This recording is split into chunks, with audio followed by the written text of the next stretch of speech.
Hey guys, tonight we drift into a world where paranoia wasn't a symptom of madness, but a survival skill.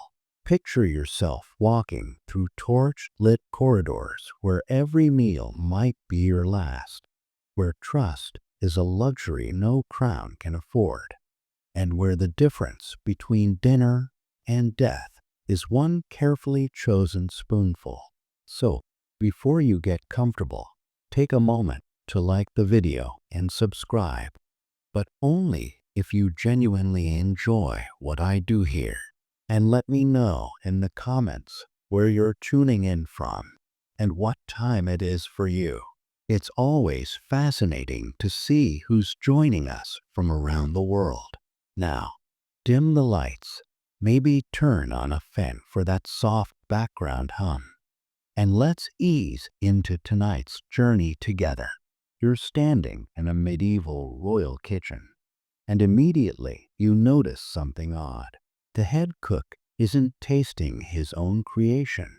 Instead, a pale-faced servant steps forward, spoon trembling in his hand. His job title sounds noble, royal taster, but the reality is far grimmer. He's essentially a human canary, sampling every dish before it reaches the king's lips. If he survives the next 20 minutes, dinner proceeds. If he doesn't, well, someone's getting a very uncomfortable visit from the royal guards. And here's the thing. This wasn't theatrical excess. Medieval rulers genuinely needed these unfortunate souls because poisoning wasn't some rare, exotic murder method reserved for dramatic moments. It was practically a hobby among the ambitious. The fear makes sense when you consider the kitchen itself. You're surrounded by dozens of servants, any one of whom might owe loyalty to a rival noble, a foreign power, or simply someone willing to pay more than the king does. The massive iron pots bubbling over open flames could hide anything. That aromatic stew could be perfectly seasoned mutton, could also contain hemlock, arsenic, or any number of botanical nightmares that medieval poisoners cultivated with disturbing expertise. Historians actually confirm that royal courts across Europe maintained detailed records of suspected poisoning attempts. The Byzantine Empire, that glittering jewel of medieval intrigue, turned assassination by toxin into something resembling an art form. Emperors rose and fell with suspicious regularity, many clutching their stomachs dramatically before conveniently dying just before important political decisions. Consider King John of England, a man so universally disliked that even his own chroniclers couldn't muster much enthusiasm for defending him. Multiple historical sources suggest he poisoned rivals, and honestly, it tracks perfectly with everything else we know about him. This was a king who managed to lose the crown jewels in a swamp, an achievement that requires truly spectacular incompetence. So adding a little arsenic to someone's wine probably felt like a natural Tuesday activity. Even the papal kitchens weren't immune. Cardinals had an unfortunate habit of dying right before important elections, their sudden departures blamed on God's will, which was medieval code for please don't investigate the wine cellar. The conspiracy theory that every royal meal was potentially lethal? Completely, verifiably true. Poison was cheaper than war, quieter than rebellion, and far more convenient than actually confronting your enemies face to face like some kind of barbarian.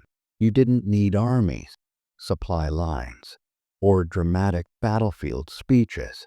You just needed access to the kitchen and a basic understanding of which plants made people stop breathing. European nobility lived in constant awareness of this threat. They rotated tasters, changed eating schedules unpredictably, and sometimes refused food altogether during particularly tense political moments.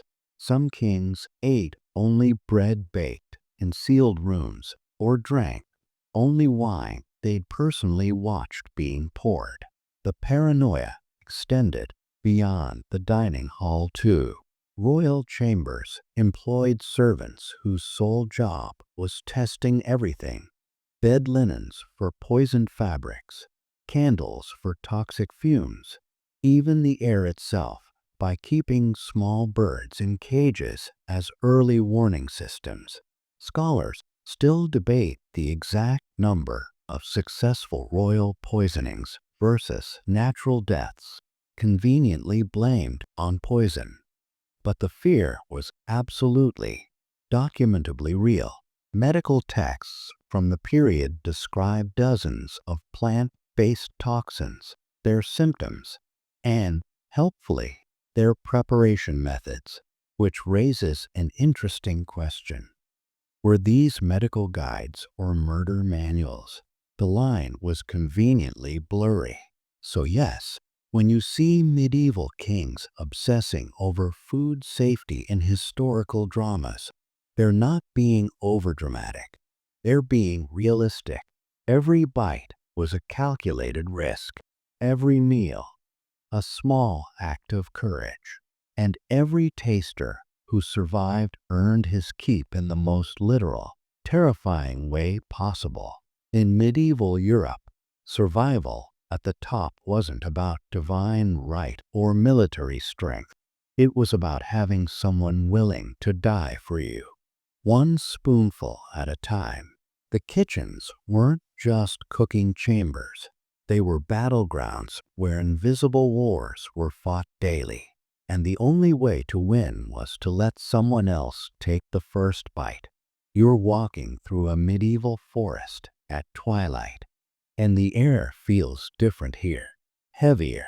The trees seem to lean in, their branches creating shadows that move with unsettling purpose. Somewhere deeper in the woods, you hear faint singing.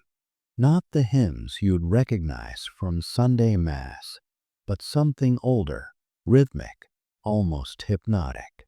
The villagers back in town warned you about this.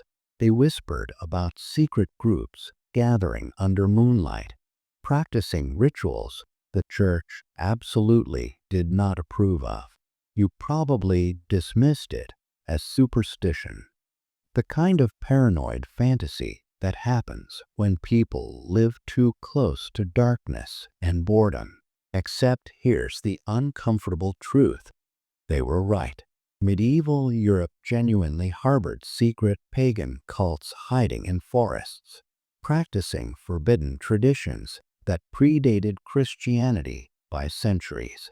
But before your imagination conjures images of hooded figures summoning demons, let's adjust expectations towards something more historically accurate and somehow more fascinating. Picture instead a handful of exhausted peasants, dirt under their fingernails, clutching bundles of dried herbs as they whisper prayers to gods whose names the church tried very hard to make everyone forget. These weren't evil sorcerers. They were desperate farmers, hoping the harvest wouldn't fail again. Medieval life was brutal enough without supernatural drama. You spent half the year hungry, the other half terrified of weather, disease, or the Lord's tax collector. If sneaking into the woods to burn some sage and ask the old spirits for better crops brought comfort, people absolutely did it. The church, naturally, saw things differently. Anything not officially sanctioned by Rome was automatically Satan's work, which meant even harmless traditions became heretical conspiracies overnight. Enter the forest cult hunters, priests armed with holy water, burning conviction, and absolutely zero wilderness survival skills. They'd march into the trees expecting to find demonic ceremonies, and usually ended up tripping over roots, screaming at owls, and declaring victory over imaginary darkness. But occasionally, they stumbled onto something real. Stone circles locals still used for seasonal celebrations. Bundles of herbs arranged in patterns older than cathedrals. Carved symbols that made no sense to Christian eyes. And groups of people who really, genuinely did not want to discuss their evening activities. The most famous verified example comes from northern Italy, the Benandanti. These folks literally claimed they left their bodies at night to fight witches in spiritual battles protecting crops. The Inquisition interrogated them, expecting demonic confessions, and instead got what can only be described as medieval Marvel roleplay. Historians still puzzle over the Benandanti because they genuinely believed their own mythology, defending their practices as Christian adjacent, which drove inquisitors absolutely mad. Then there were the forest healers, women primarily, though some men, who used herbal knowledge passed down through generations. They treated fevers, delivered babies, set broken bones, and prescribed remedies that actually worked, which was their biggest mistake. Being good at healing made you suspicious. After all, how could you cure illnesses better than priests unless you had help from questionable supernatural sources? The conspiracy theory held a kernel of undeniable truth. These groups did exist. They did meet secretly. They did practice traditions the church condemned, but their forbidden rituals were usually just lighting candles, reciting old prayers, and hoping desperately that life would improve slightly. Scholars now recognize these weren't organized cults in any modern sense. No membership cards, no central headquarters, just scattered communities maintaining traditions they refuse to abandon despite centuries of pressure. The church's paranoia actually preserved evidence we might otherwise have lost. Inquisition records, while obviously biased, documented practices, beliefs, and rituals that participants described in surprising detail. Reading these transcripts centuries later reveals not demonic conspiracies but cultural stubbornness, people clinging to what felt familiar, meaningful, and, most importantly, occasionally effective when Christian prayers seemed to accomplish nothing. One particularly quirky detail that historians love: some of these groups genuinely didn't see themselves as anti-Christian. They simply believed the old spirits and the new God could coexist peacefully, a theological stance that made authorities deeply uncomfortable. It suggested Christianity hadn't completely conquered Europe's spiritual landscape, that older beliefs persisted like stubborn weeds growing between cathedral stones. So yes, the whispers were true. Medieval forests did shelter secret gatherings, not evil, not monstrous, just humans trying to maintain connections to traditions that provided comfort, community, and the faint hope that someone, somewhere, whether Christian God or older power, might actually listen to their prayers for survival. The woods kept their secrets well, but not well enough. And when those secrets emerged, they revealed a medieval Europe far more spiritually complex than the church wanted anyone to believe. You're kneeling in a monastery chapel, hands folded in prayer, surrounded by monks chanting in perfect harmony. The sound washes over you like water, peaceful, meditative, utterly holy. These men have dedicated their lives to God, to contemplation, to copying sacred texts with painstaking care. They seem about as threatening as warm bread, except some of them are watching you, not obviously, not aggressively, just observing.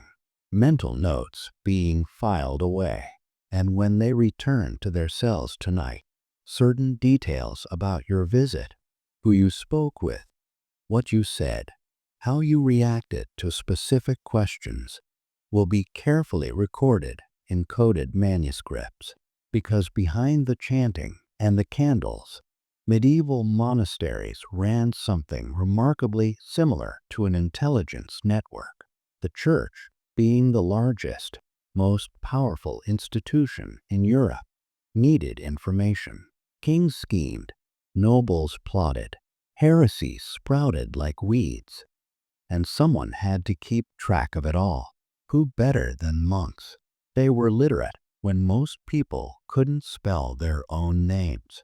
They traveled freely between kingdoms, carrying letters nobody dared intercept, because harassing a monk meant risking eternal damnation.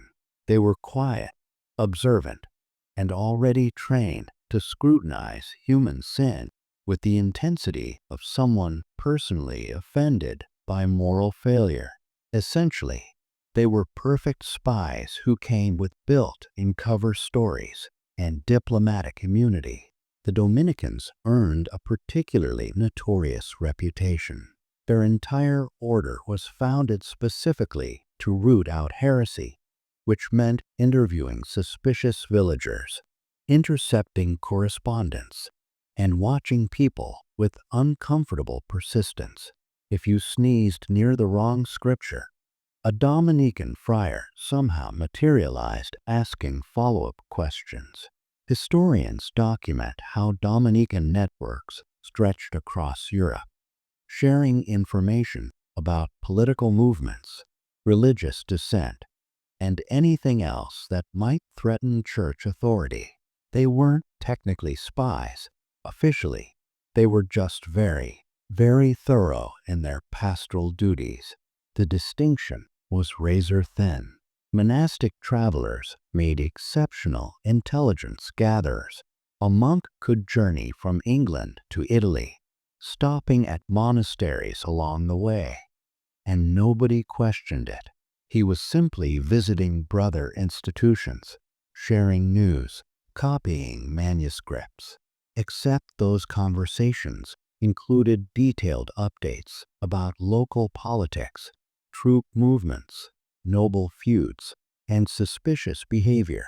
Many kings secretly paid specific monasteries to report on their own courts.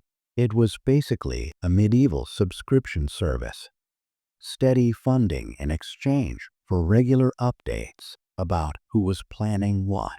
The monk would arrive, share some gossip disguised as confession, collect his payment disguised as a donation, and depart before anyone realized information had changed hands. Things escalated with the Inquisition's rise. Suddenly, the church had an entire institution dedicated to gathering incriminating information. Monks interviewed accused heretics, interrogated their neighbors, and compiled reports that read like intelligence briefings. Some were deadly serious, documenting actual rebellions, hidden pagan practices, political conspiracies.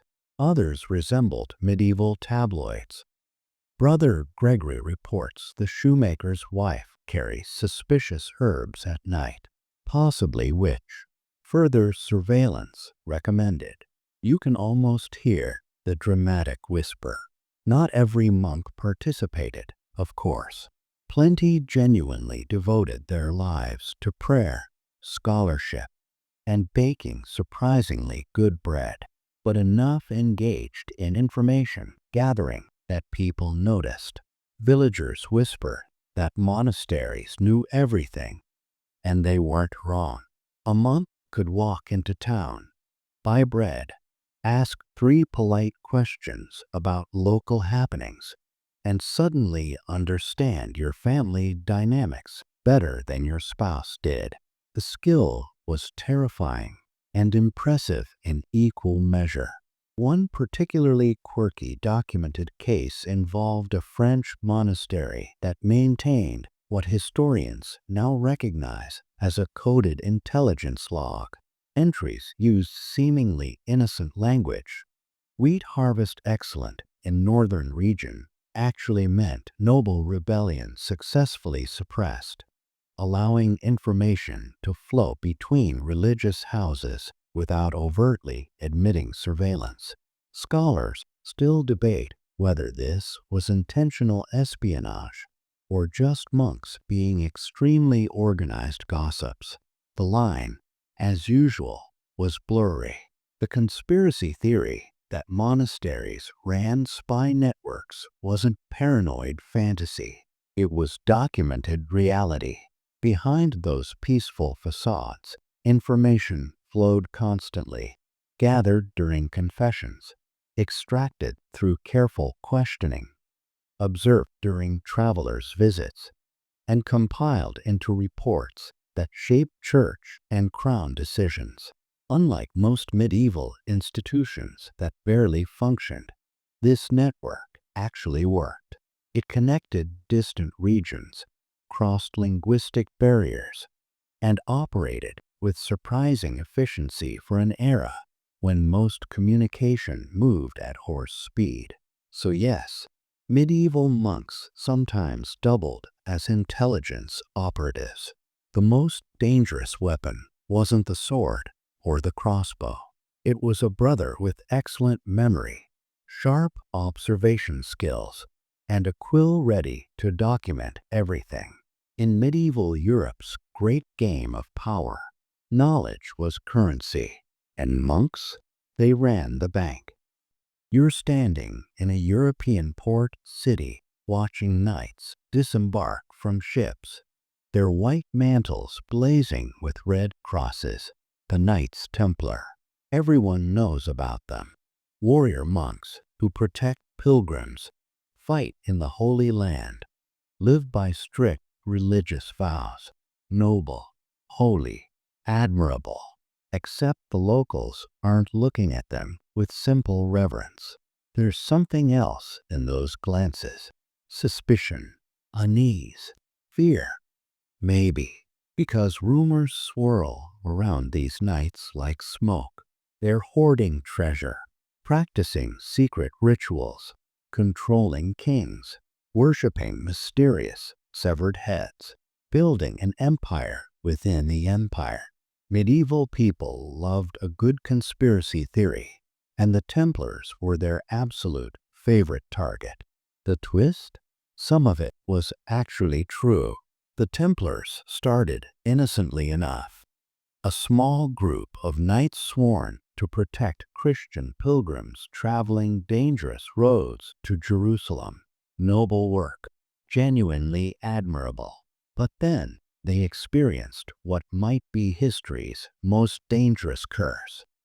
They became successful, wildly, absurdly, threateningly successful. Within a century, they owned castles, vast tracts of land, fleets of ships, and more money than half of Europe combined. They became a medieval fusion of elite military force, the Federal Reserve, and that one organization your conspiracy theorist uncle won't stop researching online. With great power came great suspicion, and Europe had suspicion to spare. The rumors about Templar treasure weren't entirely fantasy. They genuinely created Europe's first international banking system, and historians confirm this wasn't exaggeration. Pilgrims could deposit money in London and withdraw it in Jerusalem using coded documents, a system so sophisticated it feels suspiciously modern for people who still believed bathing caused illness. The Templars kept encrypted records, operated secure vaults, and moved currency with efficiency that terrified kings and deeply annoyed tax collectors. They essentially invented banking as we know it, which in medieval terms was practically witchcraft. No wonder people thought they had supernatural help. Then there were the secret rituals. Templars met privately, conducted ceremonies at night, and swore oaths no outsider could witness. Naturally, this led Europe to assume they were worshipping Baphomet, a mysterious severed head whose existence remains hotly debated by scholars. The truth was far more boring. Their rituals involved confessions, organizational discipline, and administrative procedures, exactly the kind of bureaucratic tedium that makes modern people fall asleep during meetings. But medieval minds couldn't accept boring. They needed drama, demons, and dark magic. The reality, meticulous bookkeeping, and military protocols simply wouldn't satisfy. King Philip IV of France, perpetually broke and talented at blaming others for his financial disasters, decided the Templars were heretics, which was medieval code for "I want your stuff." He had them arrested in 1307, tortured systematically, and forced into confessions so absurd they make modern conspiracy theories look restrained. Under torture, Templars admitted to everything: denying Christ, spitting on the cross, worshiping cats, kissing each other inappropriately during initiation. The confessions read like someone's fevered dream compiled by committee. Scholars now recognize these were extracted under unbearable duress, not actual Templar practices. Here's where it gets interesting, though. Philip wasn't entirely wrong about Templar power. They did hold massive treasure, not demonic gold, but legitimate wealth accumulated through banking and land holdings. They did run a secretive empire that operated across borders with frightening autonomy. They did keep knowledge hidden from the public, though that knowledge was financial records and military codes, not occult secrets.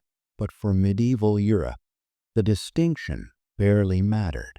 Being too powerful, too organized, too successful made them dangerous regardless of whether demons were involved. One quirky historical detail historians love: the Templars' banking system was so advanced that elements of it survived their destruction. Italian bankers studied Templar methods and built upon them. The Medicis, centuries later, used techniques that Templars pioneered. In a weird way, modern banking owes a debt to warrior monks who got burned at the stake for being too good at their jobs. So were the Templars victims of lies? Absolutely. Were they also guilty of being too powerful for their own good? Also yes. Their secrecy wasn't dark magic. It was operational security and good bookkeeping. But in a world where most people were illiterate and survival meant subsistence farming, an organization that tracked money across continents using codes seemed impossibly advanced, supernatural, even. The conspiracy theories were wrong about demons and severed heads, but they were right about power. The Templars built something extraordinary, something that threatened existing power structures, and in medieval Europe, that was more dangerous than any heresy. Their real crime wasn't worshiping darkness. It was casting too much light on how money and power actually worked. You're standing in a medieval village square in 1347, watching ships arrive at the distant port. Something feels wrong. The air carries tension. you can't quite name. Merchants hurry past with worried expressions. A priest walks by muttering prayers more urgently than usual. Then, within days, your neighbor collapses. Then, another. Then, entire families.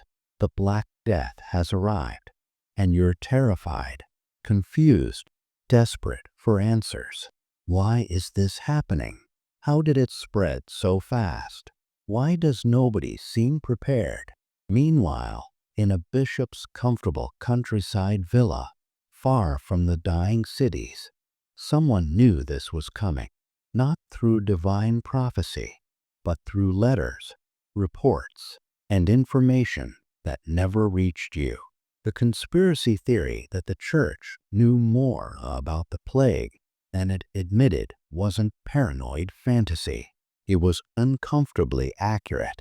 The papacy and higher clergy had access to information networks ordinary people couldn't imagine. Merchant correspondents tracked disease through port cities. Ship manifests documented which vessels carried suspiciously dead crews. Monastery networks shared reports about outbreaks spreading through trade routes. Bishops received updates about entire regions collapsing, while peasants were still working fields wondering why their neighbor suddenly developed boils. Church officials were quietly packing bags and relocating to properties with better airflow and fewer people. The timing was suspiciously convenient. To be fair, medieval clergy weren't doctors. Half thought illness came from corrupted humors, imbalanced bodily fluids that somehow caused everything from headaches to death. The other half blamed divine punishment for humanity's sins, which was essentially medieval for I have no idea what's happening. So let's say God is angry. But they had one undeniable advantage: information. And in the Middle Ages, information moved slower than a hungover peasant on Monday morning. News that might save your life took weeks to reach you if it arrived at all. Meanwhile, bishops exchanged coded letters with phrases like "the ships bring dark tidings," which was medieval for "do not go outside. Everything is on fire. Stay away from ports." Historical records document bishops closing city gates before plague visibly arrived in their regions. Monasteries locked themselves from inside, refusing entry to travelers. Clergy warned each other in correspondence that scholars now recognize as early epidemiological tracking. Someone, somewhere, was connecting dots. Venetian traders wrote about strange warnings from church officials telling them to avoid certain ports a week before plague erupted there. That's not divine prophecy. That's insider information with extra steps. The church had advanced warning systems that ordinary people never accessed. Meanwhile, the official advice given to the public was spectacularly unhelpful. People were told to repent harder, pray more fervently, burn aromatic herbs, and this is real, avoid excessive joy. Yes, medieval authorities considered happiness a plague risk. Joy supposedly opened the body to corrupted air.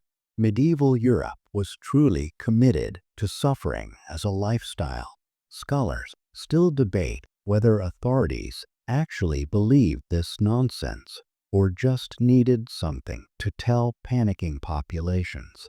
Either way, the disconnect between what clergy knew and what they shared was enormous.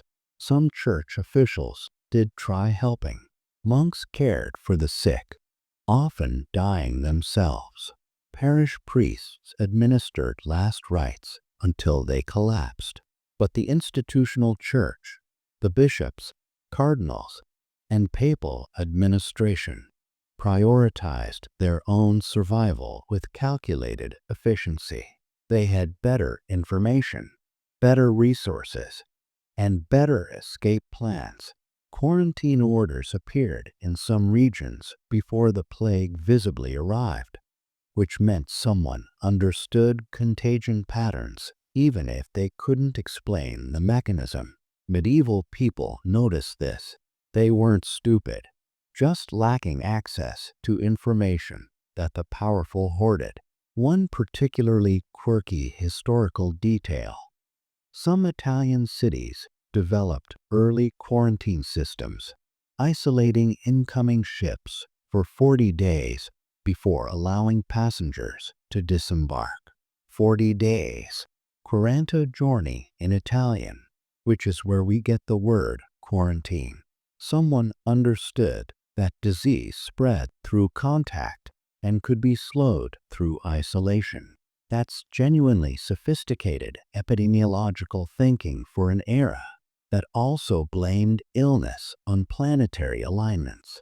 But this knowledge circulated primarily among merchants, officials, and clergy. The average person received no such detailed guidance. Did the church intentionally hide information? Probably not with malicious intent.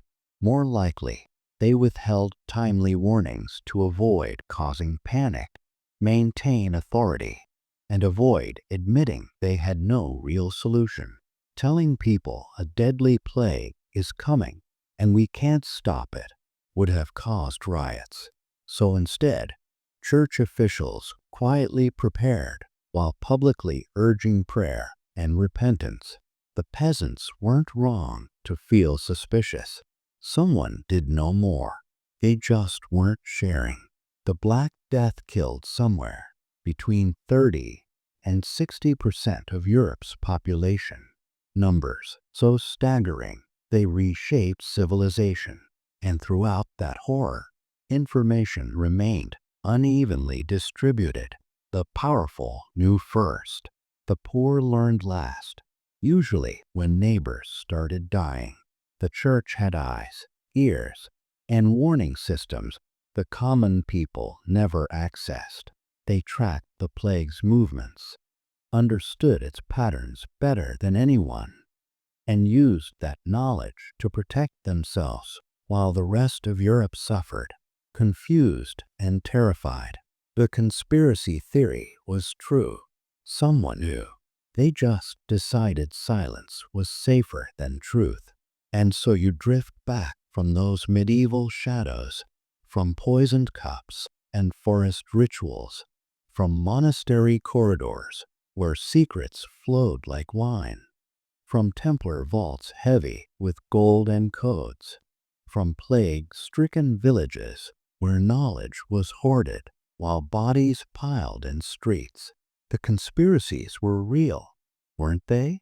Not quite as dramatic as the whispers suggested, but real nonetheless. People sensed the truth hiding behind official stories, felt the weight of secrets kept by those who knew better, who saw further, who chose silence over honesty. Medieval Europe was a world where information was power, where survival often depended on what you didn't know, and where the line between paranoia and reasonable caution blurred into nothing. Let these stories settle gently now, like dust on old manuscripts. If tonight's journey through medieval conspiracies resonated with you, leave a comment about which theory surprised you most, or share what conspiracy from any era you'd like explored next. Your thoughts keep this channel alive. Close your eyes if they haven't closed already. The medieval world fades. The present returns softly, safely. Tomorrow you'll wake to a world with fewer poisoned meals, fewer secret cults, fewer monks watching your every move. Probably. Sleep well, knowing that sometimes, just sometimes, the paranoid whispers were trying to tell the truth.